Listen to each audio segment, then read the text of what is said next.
बहुत ही बेहतरीन सा गद्यांश है, कुछ यहाँ पर है ये और कुछ भैया आपका आगे दिया हुआ है।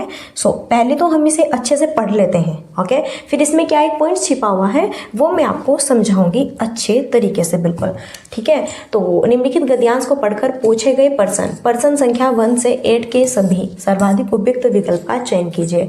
एक दूसरा संकट ग्लेशियरों के तेजी से पिघलने और अचानक टूटने से खतरनाक बाढ़ और जल प्लावन का संकट है। पर्यावरण के इस संकट को लेकर देश के लोगों और सरकारों की चेतना का जो स्तर है वह चिंता बढ़ाने वाला है।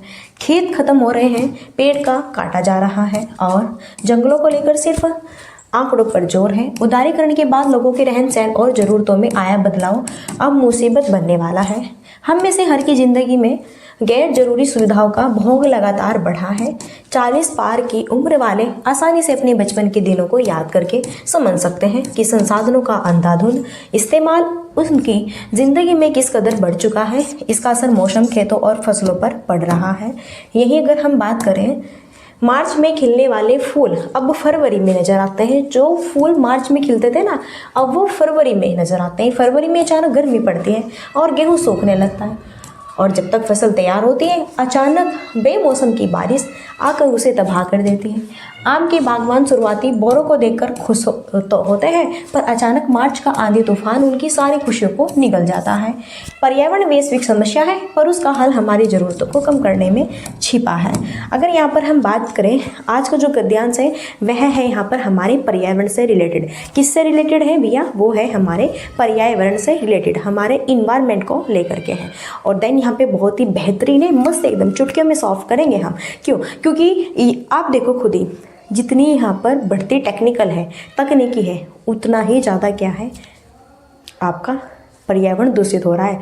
भैया जितनी आप टेक्निक यूज़ करेंगे ना, उतना ही हमारे ठीक है पर्यावरण को क्या होगा, नुकसान होगा, फ़ायदा नहीं होता। ये सोचते हैं ना कि हम एसी में रहते हैं, या फिर अगर हम साइकिल से नहीं, हम बाइक से जाते हैं, कार से जाते हैं, तो उससे हम बहुत ही शुद्ध यहाँ पर फील कर रहे हैं, ऐसा कुछ नहीं है। अगर हम साइकिल से जाते हैं ना, तो साइकिल जब हम लेके जाते हैं तो उसमें कोई भी प्रदूषण नहीं है। लेकिन अगर हम कार से, बाइक से, स्कूटी, अलग अलग यहाँ पर वाहनों से जाते हैं ना, है ना, अच्छे, तो उनमें क्या है, बहुत ज़्यादा प्रदूषण है, हमारे पर्यावरण को खतरा है। लेकिन हमें भाई इनसे कोई मतलब नहीं, हम तो बस, और सबसे मेन यहाँ पर क्या है, बढ़ती हुई जनसंख्या। ये भी देखो, एक दूसरा संकट ग्लेशियरों से तेजी से पिघलने और अचानक टूटने से खतरनाक बाढ़ और जलप्रवाहन का संकट है। यहाँ पर भैया बाढ़ भी आपकी निरंतर आती रहती है।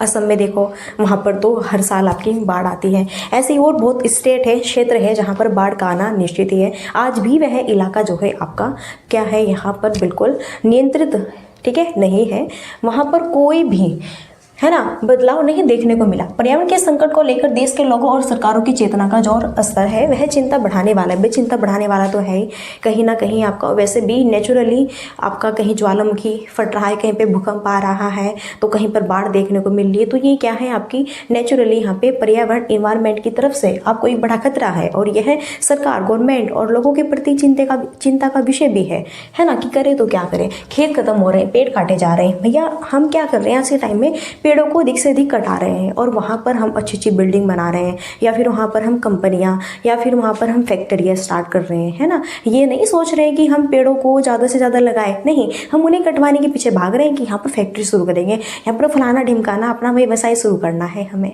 है ना। भैया व्यवसाय तो तभी शुरू करेंगे जब हम शुद्ध रहेंगे, स्वस्थ रहेंगे, ठीक है। तो सबसे ज़्यादा जो है यहाँ पर फिर उदारीकरण आया, उसके बाद में लोगों के कुछ रहन सहन और ज़रूरतों में बदलाव देखने को मिला, और हम में से हर की ज़िंदगी में गैर जरूरी सुविधाओं का भोग लगातार बढ़ा है। आप सब जानते हैं कि हम अपनी लाइफ में अक्सर हमारी आवश्यकताएं, ज़रूरतें बढ़ती रहती है। कभी हमें कुछ चाहिए होता है, कभी कुछ चाहिए होता है, ये हो, बंगला हो, अच्छी गाड़ी हो, फलाना ढिमकाना, बढ़िया एसी वेसी में खाए पिए सोए, है ना। इस तरह भी किसको नहीं चाहता, सब चाहते हैं। और देखो, जो 40 पार की उम्र यहाँ पर पार कर चुके हैं वह आसानी से अपने बचपन के दिनों को याद करके समझ सकते हैं। अब आज के टाइम में तो सारी चीज़ भरपूर मात्रा में मिल जाती है। अगर हम पहला दौर देखें ना, तो पहला दौर इतना गरीबी का दौर था। पहले दौर में कोई अंबानी नहीं था, आज के टाइम में ही सब अंबानी बने बैठे हैं। पहले के दौर में सब बहुत ही गरीब थे, और जिन्होंने पहले मेहनत की हुई है ना, वो आज अपने ठीक है, वो आज अपने जो है आने वाली जो पीढ़ी है वो उनकी बढ़िया परिपक्व है, अच्छी, बेस्ट है। लेकिन उन बुजुर्गों ने भी पहला टाइम देखा हुआ है, तो वे कहते हैं कि भाई हमने देखा है वो टाइम, हमें पता है कि पहले क्या था क्या नहीं था। ओके, और इनका जो असर है भाई हमारा मौसम, खेतों, फसलों, इन सब पर भी पड़ रहा है। और कभी कभी आप खुद देखो, जो सब्जी हमारी सर्दियों में मिलती है ना, वो गर्मियों में लास्ट टाइम में मिलनी शुरू हो जाती है। और जो सब्जियां हमें गर्मी के मौसम में एक्यूरेट मिलती है ना, वो सब्जी हमें भैया यहाँ पर फरवरी के सीजन में देखने को मिल जाती है। क्यों, किससे, क्या करते हैं आप लोग भैया, जो किसान होते हैं ना, ये भी क्या करते हैं अपना, वही सब तो पैसे के पीछे हैं यहाँ पर, सब क्या है, पैसे के पीछे, व्यवसाय के पीछे, कमाने के लिए, व्यवसाय पैसा कमाने के लिए क्या करते हैं, रातों रात सब्जियों को बड़ा कर देते हैं।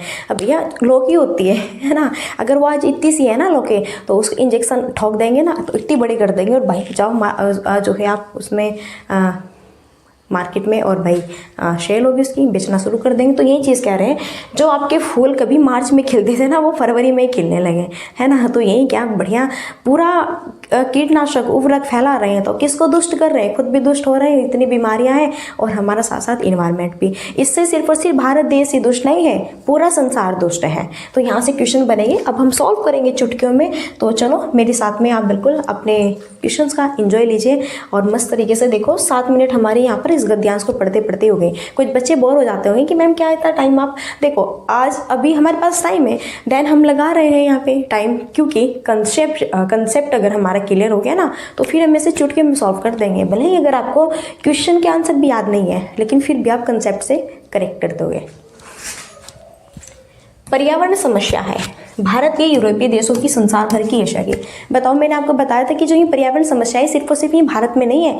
अब ये नहीं कि जापान शुद्ध है अपने आप में, या फिर यूएसए शुद्ध है अपने आप में, सिक्किम, भूटान वगैरह वगैरह, अगर जो यहाँ पर और जो आपके कंट्री है वो बिल्कुल शुद्ध है एकदम, यहाँ पे उनमें कोई समस्या नहीं है, ऐसा कुछ नहीं है।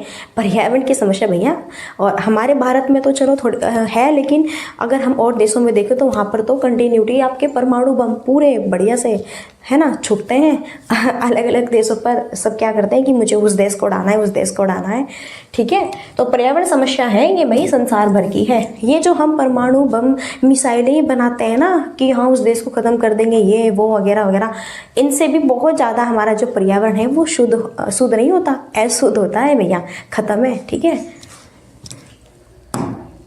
नेक्स्ट, गद्यांश के अनुसार संसाधनों के अंधाधुंध प्रयोग का प्रभाव किस पर पड़ता है? खेती एवं आंकड़ों पर, मौसम एवं आंकड़ों पर, मौसम और खेती पर, आंकड़ों और जल पर। बताया था ना गद्यांश के अकॉर्डिंग संसाधनों के अंधाधुंध प्रयोग का प्रभाव, जब हम संसाधनों का अंधाधुंध यूज करते हैं तो उसका जो प्रभाव है वो किस किस पर, तो गद्यांश में बताया है उसका सबसे बड़ा प्रभाव तो हमारे मौसम पर पड़ेगा। अब जैसा मैंने भी बताया, अगर हम यहाँ पर भैया बहुत ही खतरनाक मिसाइलें और परमाणु बम ये छोड़ेंगे, या फिर और भी बहुत यहाँ पर इस कंपनी है, फैक्ट्रियाँ है, धुआं बहुत ज़्यादा है, तो उससे जो हमारा वातावरण है, पर्यावरण है, वो क्या होता है, अशुद्ध होता है। तो उससे मौसम में चेंजमेंट देखने को मिलता है। यही बताया ना कि जो आपकी फ्लावर फूल कभी मार्च में खिलते हैं ना, तो वो आज मौसम के अंधाधुंध यहाँ पर बिगड़ने के कारण भैया वो फरवरी में खिल उठे।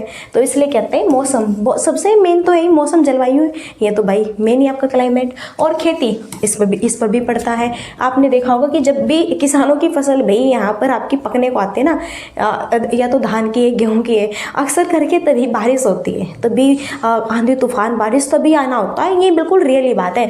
जब इनकी यहाँ पे किसानों की खेती आपकी भैया होती है ना, देखो इतनी मेहनत करते हैं, और फिर जब नेचुरल तरीके से ये वेस्ट हो जाती है तो बहुत दुख होता है, ठीक है। तो मौसम एवं खेती पर पड़ता है इसका, ठीक है, प्रभाव। नेक्स्ट देखो, क्वेश्चन बहुत ही बेहतरीन, मस्त एकदम जबरदस्त है। बचपन शब्द है भाववाचक संज्ञा, व्यक्तिवाचक संज्ञा है, जातिवाचक संज्ञा है, फिर द्रव्यवाचक संज्ञा है। भाववाचक संज्ञा पे बताना है। सबसे पहले अगर हम बात करें संज्ञा,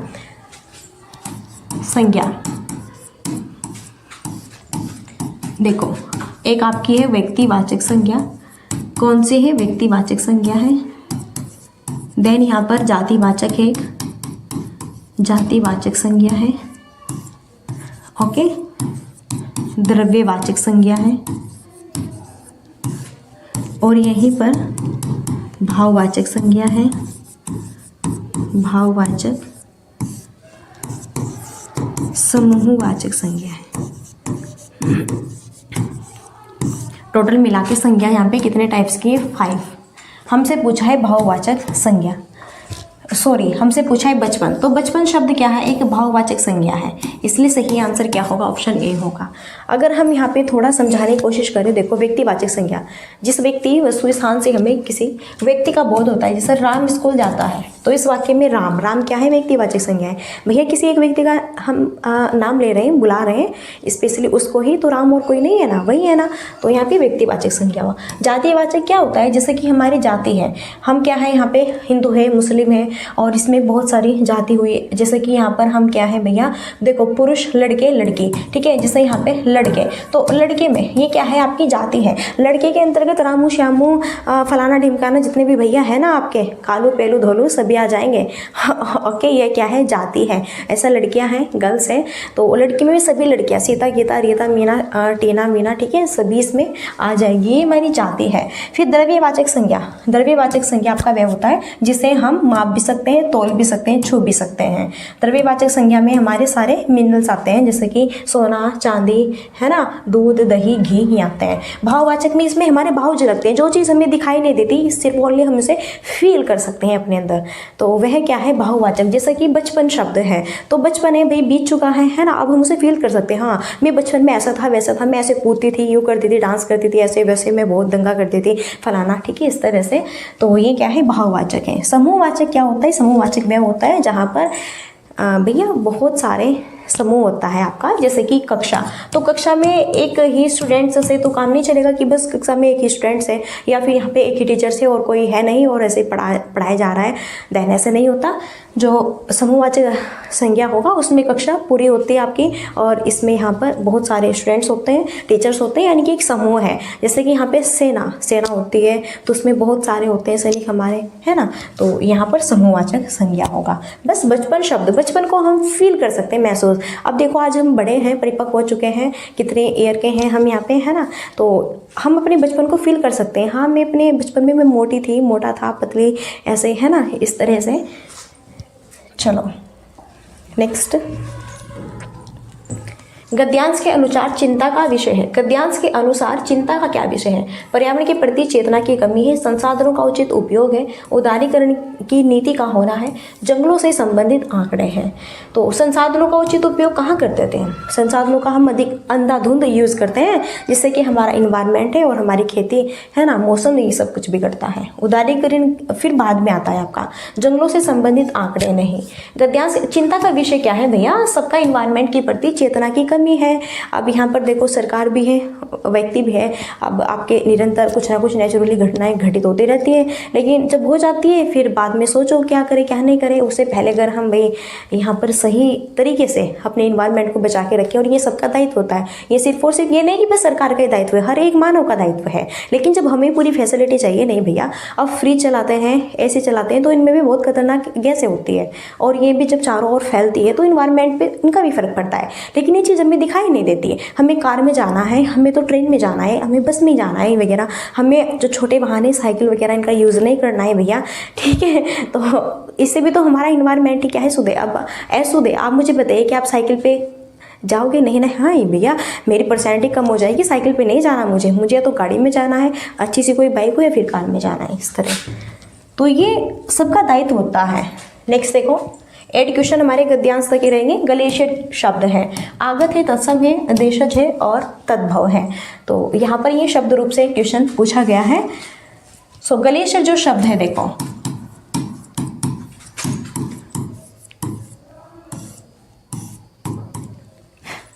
गलेशियर शब्द है आगत। देखो आगत शब्द में होते हैं जो हमारे विदेशी शब्द होते हैं। कैसे शब्द होते हैं, विदेशी शब्द होते हैं, बाहर से आए हुए शब्द होते हैं, वे क्या होते हैं, आगत शब्द होते हैं। और वो हमारे इंग्लिश के शब्द होते हैं, अंग्रेजी के शब्द होते हैं। अब ग्लेशियर को हम इंग्लिश में भी एजेटिक लिख सकते हैं, ग्लेशियर हमने हिंदी में भी लिख दिया। तो ये आगत शब्द है और आपका विदेशी शब्द है, अंग्रेजी का एक शब्द है। क्लियर है। फिर है तत्सम शब्द, देशज और तद्भव। तत्सम शब्द ये वो शब्द होते हैं जो कि तो संस्कृत के शब्द होते हैं और जो कि तो हिंदी में यूज किए जाते हैं। जैसे यहाँ पर है ग्रह, ग्रह, ग्रह, ग्रह क्या है? घर है, तो तत्सम का शब्द है। यहाँ पर देशज शब्द, देशज शब्द वे होते हैं जो हमारे देशी शब्द होते हैं, हमारे क्षेत्रीय भाषा के शब्द होते हैं। लोटा, खटोला, खाट, खिड़की, ये जो शब्द है, ठीक है। कहते हैं ना, लोटा दे दो, पानी भर के दे दो, मुझे लोटा में सुनाई दे रहा है कि नहीं तुम लोगों को?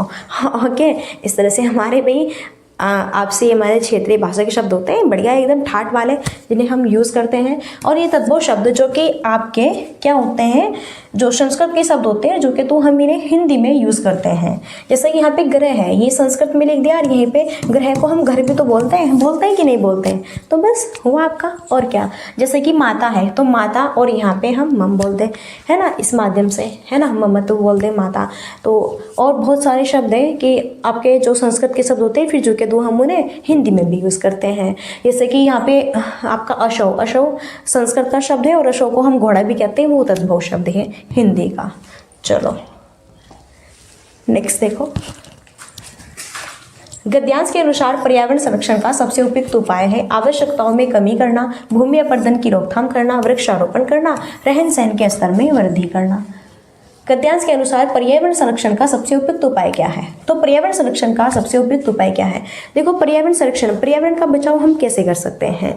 तो आवश्यकताओं में कमी करना नहीं, भूमि अपरदन की रोकथाम, इससे भी नहीं, रहन सहन के स्तर में और वृद्धि कर दो, नहीं, बल्कि क्या, वृक्षारोपण। वृक्षारोपण का मीन्स होता है अधिक से अधिक वृक्ष को लगाएं। अगर आप अधिक से अधिक वृक्ष को लगाएंगे ना, तो बिल्कुल इससे सटीक यहाँ पर पर्यावरण संरक्षण का सबसे बेस्ट यहाँ पर ये उपाय है। इससे आपका जो पर्यावरण है, हमारा जो इन्वायरमेंट है, वो यहाँ पर बच सकता है एंड यहाँ पर उसका संरक्षण हो सकता है। तो ज़्यादा से ज़्यादा अगर हम पेड़ पौधे यहाँ पे लगाएंगे, तो इससे हमारा जो इन्वायरमेंट है, पर्यावरण है, वो बिल्कुल शुद्ध होने के काफ़ी यहाँ पे चांसेस रहेंगे। तो इस माध्यम से पर्यावरण संरक्षण का सबसे उपयुक्त उपाय यही होगा, अधिक से अधिक पेड़ लगाएं आप, वृक्षारोपण करना। नेक्स्ट, उदारीकरण के कारण। देखो, उदारीकरण यहाँ पे, उदारीकरण मैंने बताया था ना कि गद्यांश में दिया हुआ है कि उदारीकरण जब यहाँ पर अपनाया, तो उससे इनमें सभी व्यक्तियों के रहन सहन में वृद्धि हुई। उन्होंने अपना आर्थिक विकास, ठीक है, मजबूत बनाने की कोशिश की। अनावश्यक सुविधाओं के उपभोग में वृद्धि हुई है, आवश्यक सुविधाओं के उपभोग में कमी आई है, अनावश्यक कार्य में वृद्धि हुई है, आवश्यकताओं में वृद्धि हुई है। तो उदारीकरण के कारण यहाँ पर क्या हुआ, अनावश्यक जो सुविधाएं हैं उनके उपभोग में वृद्धि। देखो, उदारीकरण के कारण अनावश्यक, आवश्यक नहीं अनावश्यक, देखो जो चीज़ चलो कि अगर हमें हमारे पास वो नहीं भी है, फिर भी हमारा उससे काम चल जाएगा, लेकिन नहीं, हमारी अनावश्यकता जो है यहाँ पर, है ना, एक्स्ट्रा की फिजूल की भी जो चीज़ें हैं वो भी हमें करनी है यहाँ पे, है ना। तो अगर हम उसमें क्या कर दे, वृद्धि, ग्रो कर दे, बढ़ा दे, तो वही क्या है, उदारीकरण का रीजंस है, जो हमारी आर्थिक स्थिति को मजबूत करता है और भी, ठीक है, या फिर हमें जो सारी आवश्यकताएं या फिर जिस चीज़ की नीड्स भी नहीं है वो भी पूर्ण हो रही है हमारी, यही क्या है, आपका उदारीकरण होगा, ठीक है। चलो नेक्स्ट, वैश्विक में मूल शब्द और प्रत्यय क्या है? अब देखो फ्रेंड्स, यहाँ पे लास्ट क्वेश्चन है आपका गद्यांश से रिलेटेड, ओके। और फिर हमारे देन यहाँ पे जो क्वेश्चंस बचे हुए हैं 15 तक, वो हम पेडागोगी के हैं, उन्हें हम सॉल्व करेंगे। तो वैश्विक में मूल शब्द तथा प्रत्यय कौन सा है, हमें यह बताना है। तो भैया, वैश्विक में मूल शब्द तथा प्रत्यय है, तो देखो वैश्विक में मूल शब्द और प्रत्यय, वैश्वी प्लस क्या है, विश्व प्लस एक है, विश्व प्लस क्या है, या फिर वैश्व प्लस एक है। तो वैश्विक में मूल शब्द, देखो वैश्विक, इसमें मूल शब्द और प्रत्यय, तो मूल शब्द है इसमें वैश्विक में विश्व, प्लस इसमें एक क्या है, प्रत्यय है। देखो यहाँ पर एक क्या है, इसमें आपका प्रत्यय है, और यहीं पर विश्व क्या है, ये हमारा मूल शब्द है, ओके। तो वैश्विक में मूल शब्द और प्रत्यय बताना था। तो वैश्विक में विश्व क्या है, मूल शब्द है, और एक क्या है, इसमें प्रत्यय है। सही आंसर यहाँ पर हमारा ऑप्शन बी होगा। बताओ समझ आए कि नहीं? चलो, सो यहाँ पे हमारे गद्यांश के क्वेश्चन फिनिश हुए। अब यहाँ पर हमारे पेडागोगी बेस्ड क्वेश्चन है, और ये हमारे यहाँ पे जो है बहुत ही बेहतरीन मस्त तरीके से इन्हें भी हम सॉल्व करेंगे। सो बिल्कुल वेलकम है आपका एक बार फिर से आपके अपने यूट्यूब चैनल एग्जामिनेशन हब पर, और यहाँ पर हम सॉल्व करेंगे बड़े जो है टन बेस्ट तरीके से अच्छे ट्रिक के माध्यम से। यहाँ पर हम पेडागोगी के MCQ, ओके। चलो,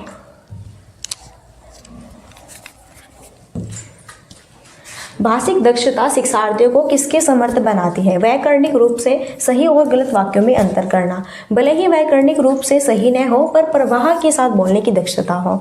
यह जानने की दक्षता कि कैसे और कहाँ भाषा का उचित रूप से प्रयोग करना है। अधिक से अधिक अंग्रेजी का प्रयोग करना। तो भाषिक दक्षता विद्यार्थियों को किसके समर्थ बनाती है? भाषिक दक्षता। देखो, हम अपने जीवन में भाई कुछ भी कार्य कर लो हम, लेकिन बिना भाषा के तो हम रह नहीं सकते। जब हम किसी से कुछ पूछेंगे, उनके साथ में बोलेंगे, विचार विमर्श करेंगे, संप्रेषण करेंगे, तभी तो हमें यहाँ पर उस बंदे की भी क्या उसके विचार है, बातें हैं, उसकी पता चलेगी। और हम जब अपने बताएंगे तो उसको हमारी पता चलेगी। तो भैया बिना भाषा के तो कुछ ही नहीं है जीवन में, है कि नहीं? कुछ भी नहीं है। सबसे जो मेन यहाँ पे रोल प्ले है वो आपकी लैंग्वेज ही है, भाषिक दक्षता ही है हमारी, है ना, लैंग्वेज, भाषा।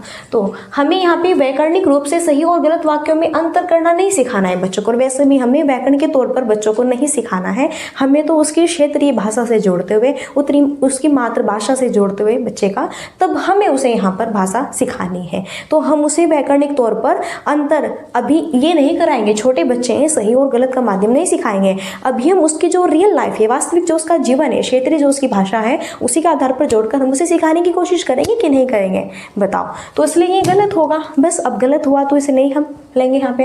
भले ही व्याकरणिक रूप से सही न हो पर प्रवाह के साथ बोलने की दक्षता होनी। अब भैया व्याकरणिक रूप से तो सही नहीं है, और देखो कुछ वर्ड्स ऐसे होते हैं कि एजेटिक यहाँ पे हम बोल रहे हैं लेकिन वह आपके व्याकरणिक रूप से सही नहीं है, और हम उलट पुलट कुछ भी ऐसे ही सिखा रहे हैं, तो ये चीज़ भी गलत है। उलट पुलट कुछ ऐसे नहीं सिखाना है, उसकी क्षेत्रीय भाषा से जोड़ते हुए, उसकी रियल लाइफ से जोड़ते हुए, तब हमें यहाँ पर व्याकरणिक तौर पर करेक्ट चीज़ों को सिखाना है। अब ये नहीं कि व्याकरणिक रूप सही हो या ना हो तो जो भी आए यहाँ पर आप बोलते जाइए, ठीक है? तो यह चीज़ भी क्या होगी हमारी यहाँ पे रॉन्ग हो जाएगी। और अधिक से अधिक अंग्रेजी भाषा का यूज़ करें रे भैया, है तो हम हिंदुस्तान के, ठीक है? और भैया हम ज़्यादा, हमारी जो क्षेत्रीय भाषा है वो भी हिंदी है, फिर हम अधिक से अधिक इंग्लिश का यूज़ क्यों करें? वैसे भी आप यहाँ पे देखो कुछ ही होते हैं स्टूडेंट जिसे इंग्लिश काफ़ी अच्छी आती है, बेटर आती है, लेकिन भैया हमारे इंडिया में कहाँ इतनी अच्छी इंग्लिश आती है काफ़ी स्टूडेंट्स को। कुछ तो होते हैं काफ़ी परफेक्ट, ये नहीं कि हाँ भाई सभी इक्वल है, नहीं ऐसा नहीं है, काफ़ी बहुत इंटेलिजेंट भी होते हैं इंग्लिश में, लेकिन फिर भी हम अधिक से अधिक अंग्रेजी का ही यूज़ करें। क्यों भैया? जो हमारी रियल यहाँ पे भाषा है, लैंग्वेज है, हम उसका यूज़ करेंगे ना। अधिक से अधिक हम इंग्लिश का ही क्यों यूज़ करें, फारसी का क्यों यूज़ करें, फलाना ढिमकाना। सो सही आंसर होगा यह जानने की दक्षता की कैसे और कहाँ भाषा का उचित रूप से प्रयोग। यस, ये बिल्कुल करेक्ट आंसर होगा। अब अगर हम किसी के साथ में बातचीत कर रहे हैं तो अगला बंदा किस माध्यम से हमारे साथ में बोल रहा है। अगर वह बिल्कुल अपना देशी भाषा में बोलना है तो हमें भी ऐसे ठीक उसके साथ ऐसा ही व्यवहार करना है। अगर वह यहाँ पर बिल्कुल सही पूर्ण रूप से वैकरणिक तरीके से, यहाँ पे तौर तरीके से हमारे सामने बात कर रहा है कि आप कैसे हो, आप क्या कार्य करते हैं, तो फिर हमें भी उसके साथ ऐसे ही यहाँ पे व्यवहार करना होगा। तो हमें कहाँ पर कैसे और कहाँ पर कैसे भाषा का उचित यूज़ करना है, हमें उस माध्यम से बच्चों को यहाँ पर टारगेट करना है। तो सबसे बेस्ट आंसर यहाँ पर ऑप्शन 3 होगा। नेक्स्ट, ये भी बहुत ही बेहतरीन क्वेश्चन है। प्राथमिक स्तर पर एक अध्यापक अपने शिक्षार्थियों को रंग करने और चित्रकारी करने के लिए प्रोत्साहित करती है, तो यह किस तरह से मददगार है? कक्षा में चुप्पी बनाए रखने में है, सूक्ष्म गत्यात्मक कौशलों का विकास करने में है, शिक्षार्थियों का मनोरंजन करने में है, अध्यापक को अध्यापन से विश्राम देने में है। प्राथमिक स्तर पर एक अध्यापक अपने शिक्षार्थियों को रंग करने और चित्रकारी करने के लिए प्रोत्साहित, देखो प्राथमिक यहाँ पे 1 to 5 लेवल की ये बात कर रहे हैं, और इसमें एक टीचर है, टी से इंडिकेट करना टीचर, और यहाँ पे जो है स्टूडेंट्स है, एस से इंडिकेट करना स्टूडेंट्स, विद्यार्थी। तो टीचर्स यहाँ पे स्टूडेंट्स को रंग भरने का कार्य दे रहे हैं। क्या भैया? रंग भरने का कार्य दे रहे हैं, है ना। यहाँ पर इन्होंने आपका कुछ भी कोई फ्लावर बनाया हुआ है ना, मानो यहाँ पर इन्होंने ये इस माध्यम का फ्लावर दे दिया, इस तरह का फ्लावर दे दिया, तो इसमें कह रहे हैं कि भैया आपको रंग भरना है ना। तो बच्चों को, तो बच्चे इनमें जो यहाँ पे फ्लावर की ये जो पत्तियाँ से दिख रही है ना, इनमें रंग भरेंगे इस तरह से, या फिर और कुछ भी हो सकता है यहाँ पे, इस तरह से यहाँ पे प्रोत्साहित करती है। तो यह किस तरह मदद करेगा? तो कक्षा में चुप्पी बनाए रखने में। तो यहाँ पर अगर हमें टीचर्स लोग इस तरह से कार्य दे रहे हैं तो इससे क्या हम कक्षा में चुप्पी बनाए रखेंगे? ये तरीका गलत होगा। शिक्षार्थियों का नहीं भाई मनोरंजन, ये नहीं कि बस हम उन्हें उनका मनोरंजन करा, नहीं मनोरंजन नहीं, बल्कि हम उनका विकास करा रहे हैं। उनकी जो यहाँ पर इंद्रियां हैं उनको भी यहाँ पर हम जो है सही तरीके से एक रूप में यहाँ पर, ठीक है, उनका डेवलप करा रहे हैं। तो ये नहीं कि बस हम ओनली यहाँ पर उनका मनोरंजन चल रहा है यहाँ पे, ओके तो ये गलत होगा। अध्यापक को अध्यापन से विश्राम, नहीं भाई ये नहीं कि अगर यहाँ पे टीचर्स लोग स्टूडेंट्स को रंग भरने के लिए इस तरह का कार्य देते हैं तो इससे यही मतलब नहीं होगा टीचर्स अपने आप आराम करना चाहते हैं कि मैं तो सोऊंगा भाई आराम से पढ़ के यहाँ पे चेयर पे और बच्चों को मैंने लगा दिया कलर, ठीक है, भरने में, तो ये गलत है। सही आंसर ऑप्शन बी, सूक्ष्म गत्यात्मक कौशलों का विकास करने में। सूक्ष्म गत्यात्मक, सूक्ष्म यानी कि यहाँ पे जो छोटे छोटे कार्य हैं। अब देखो रंग भरने का कार्य दिया है तो इससे बालक रंग भरना है तो उनसे रंग, पहले तो यहाँ पे रंग उसे ही पता चलेगा कौन कौन से रंग होते हैं, किस प्रकार के रंग होते हैं, कितने कितने रंग होते हैं, रंग जब भरते हैं तो कैसे उनका प्रयोग करते हैं, और जो रंग भरने का ब्रश होता है उसे कैसे पकड़ा जाता है, किस माध्यम से बैठा जाता है, कैसे रंग भरा जाता है, कौन कौन से रंग मिला के कौन कौन सा रंग बनेगा, है ना। तो इन सभी चीज़ों का यहाँ पे विकास होगा, छोटी छोटी गत्यात्मक कौशलों का। और उसके जो हैंड, यहाँ पे इसका हैंड का हाथ का वर्क होगा। तो छोटे छोटे जो यहाँ पर उसके यहाँ पे ये हड्डियाँ हैं, है ना, सारी चीज़ें हैं, ओके, इसका भी डेवलप होगा, ठीक है। सही आंसर ऑप्शन बी होगा। और बच्चा भी सीखेगा और यहाँ पर उसे एंजॉय भी आएगा। बच्चे भाषा प्रभावशाली तरीके से तब सीखते हैं जब उन्हें भाषा में निपुण अध्यापक मिले, उन्हें अच्छी पाठ्य पुस्तक मिले, उन्हें प्रोत्साहन मिले, फिर उन्हें रोका जाए। तो बच्चे भाषा प्रभावशाली तरीके से तब सीखते हैं जब क्या होता है, तो भैया बच्चे लोग जो होते हैं वो लैंग्वेज को, भाषा को कब प्रभाव तरीके से सीखते हैं, जब उन्हें भाषा में निपुण अध्यापक मिले। अब देखो हमें टीचर्स तो बढ़िया एकदम फर्स्ट क्लास वाले मिले हैं कि अच्छे हैं भैया, बढ़िया इनकी अपॉर्चुनिटी है। अब टीचर्स तो अच्छे हैं, चलो हमने माना बेस्ट है ये, लेकिन टीचर वह बेस्ट होता है जो अपने स्टूडेंट्स का विकास करता है, सबसे बेस्ट वह टीचर होता है। अब हमारे सामने बहुत सारे टीचर बैठे हुए, मानो कि 10 टीचर हैं और सबसे अव्वल बढ़िया एकदम, है ना, अच्छी अच्छी अपॉर्चुनिटी है, लेकिन हमें कुछ नहीं पढ़ाते लिखाते, ना हमारा डेवलप है, तो खाक में जाए, भाड़े में जाए ऐसे टीचर्स, हमें उनका कोई लेना देना नहीं है। तो सिर्फ और सिर्फ हमें यहाँ पे अच्छे टीचर्स ही नहीं रखने हैं कि बस भाषा में खुद टीचर्स निपुण, हाँ भैया भाषा में टीचर्स निपुण नहीं होने चाहिए, भाषा में टीचर्स निपुण होने भी चाहिए, लेकिन साथ ही साथ में बच्चों को निपुण करना चाहिए, ओके। उन्हें अच्छी पाठ्य पुस्तक मिले, चलो देखो अगर हमें अच्छी पाठ्य पुस्तक मिल गई, लेकिन पाठ्य पुस्तक मिल गई, पाठ्य पुस्तक का भी क्या मतलब, अगर हम पाठ्य पुस्तक को सही तरीके से रुचि के आधार पर बच्चों को नहीं सिखाएंगे पढ़ाएंगे तो वो पाठ्य पुस्तक का भी कोई मतलब नहीं है, उन्हें रोका जाए। अब भाई बालक अगर पढ़ रहे हैं तो आप उन्हें कह रहे नहीं मत पढ़ो, तुमसे नहीं पढ़ा जा रहा, इस तरह से नकारात्मक आप उसे दृष्टिकोण दिखाओ, ये चीज़ भी गलत है, बल्कि उन्हें प्रोत्साहन करो, ये सही है, बिल्कुल बेस्ट है। अगर बालक यहाँ पे भाषा का यूज़ कर रहे हैं, सीख रहे हैं, कुछ ना कुछ सीखना चाहते हैं, कुछ नया कर रहे हैं आपस में, और भाई देखो गलती तो होती है, तो आपको उनकी गलतियों को इग्नोर करके और उन्हें यहाँ पर सही में दिखाना है, और उनकी गलतियों पर हंसना नहीं है, ना उन्हें दंड देना है, ना सज़ा देनी है, ना उन्हें गलत बोलना है, उन्हें आप प्रोत्साहित करोगे बच्चों को, तब बच्चे अधिक रुचि लेंगे और खुद तत्पर होकर चीज़ों को सीखेंगे। और आप ऐसे भी सब जानते हैं कि जब तक बालक खुद यहाँ पे स्वयं कुछ सीखने की कोशिश नहीं करेगा तो वो नहीं सीख सकता। चलिए नेक्स्ट 12 क्वेश्चन है, मस्त क्वेश्चन है यहाँ पे। एक अध्यापिका अपनी कक्षा में समूह चर्चा और सहपाठियों में अंत क्रियाओं को महत्व देती है। वह विद्यार्थियों की सही वर्तनी और उच्चारण में गलतियों पर बहुत अधिक ध्यान नहीं देती। वह कक्षा में किस उपागम का प्रयोग कर रही है? पारंपरिक है, संरचनात्मक है, उदारवादी, एक्लिप्टिक है या फिर रचनावादी है।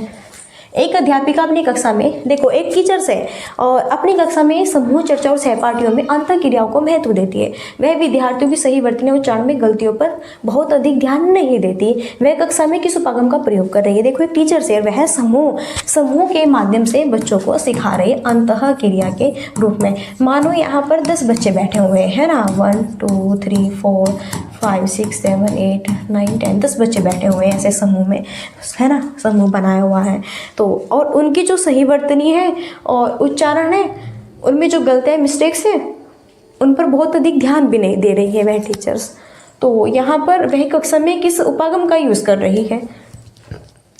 देखो वह कर रही है रचनावादी। देखो ये माध्यम सही है कि अगर हम बालकों को समूह चर्चा के आधार पर अंतः क्रिया के रूप में पढ़ाएंगे, क्योंकि यहाँ पर बहुत सारे स्टूडेंट्स होंगे तो सबकी अपनी अपनी अलग अलग प्रतिक्रिया होगी। कोई बच्चा किस माध्यम से समझाएगा, कोई बालक किस माध्यम से बताएगा चीज़ों को, तो यह जो चीज़ होगी देन यहाँ पे बेस्ट भी होगी यहाँ पे। लेकिन भाई जो उनकी वर्तनी है, उच्चारण है, उस पर भी ध्यान देना चाहिए टीचर्स को, है ना। तो यहाँ पर ये क्या होगा, रचनावादी स्रोत आपका हो जाएगा। नेक्स्ट आपने महसूस किया कि पाठ में प्रयुक्त भाषा आपके शिक्षार्थियों के लिए बहुत ही कठिन है। आप भाषा को कुछ सरल करते हैं और अपने शिक्षार्थियों की आवश्यकता अनुसार विषय वस्तु में भी कुछ परिवर्तन करते हैं। आपका यह कृत्य क्या कहलाएगा? अंगीकार करना, अनुकूलन करना, मूल्यांकन, समीक्षा करना। आपने महसूस किया कि पाठ में प्रयुक्त भाषा आपके शिक्षार्थियों के लिए बहुत ही कठिन है।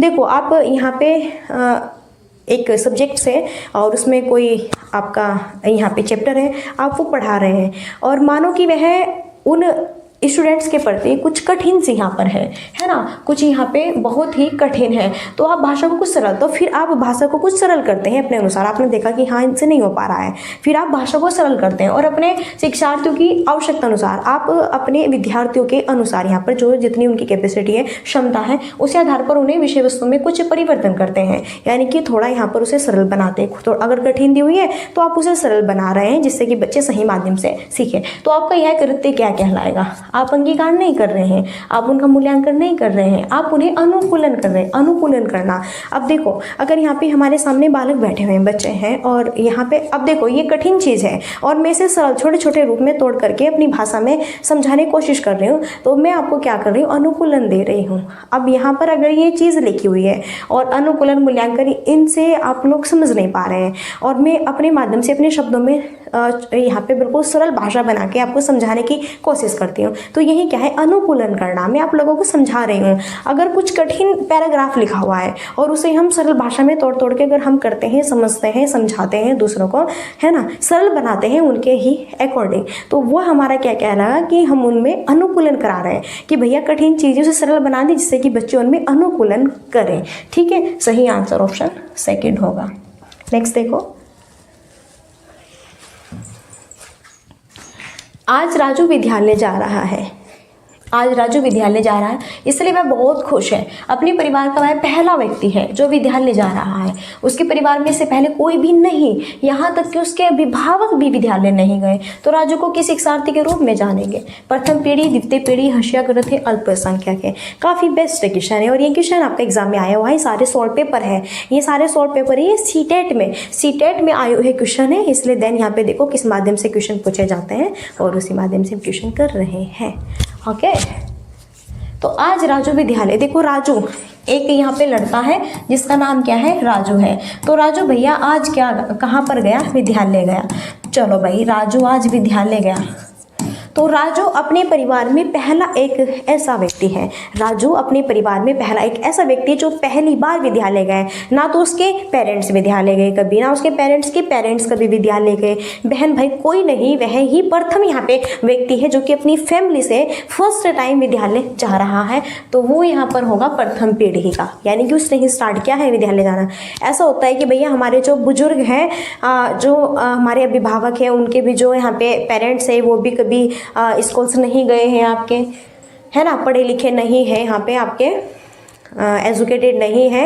और यहीं पर देन जो हमारे पेरेंट्स हैं वो भी एजुकेटेड नहीं है। और अपने बहन भाइयों में सबसे बड़ा हूँ या फिर बड़ी हूँ, यहाँ पे राजू है, फिर राम सीता कोई भी हो, और हम सबसे फर्स्ट टाइम अपनी फैमिली से अगर हम स्कूल से जाएंगे तो हम होंगे प्रथम पीढ़ी के। और द्वितीय पीढ़ी के वो होते हैं कि हाँ, हमसे पहले भाई हमारे पेरेंट्स भी पढ़े लिखे हैं और हमारे पेरेंट्स भी पढ़े लिखे हैं और अब हम जा रहे हैं स्कूल्स में, वो सेकेंडरी यहाँ पे हो जाएगी।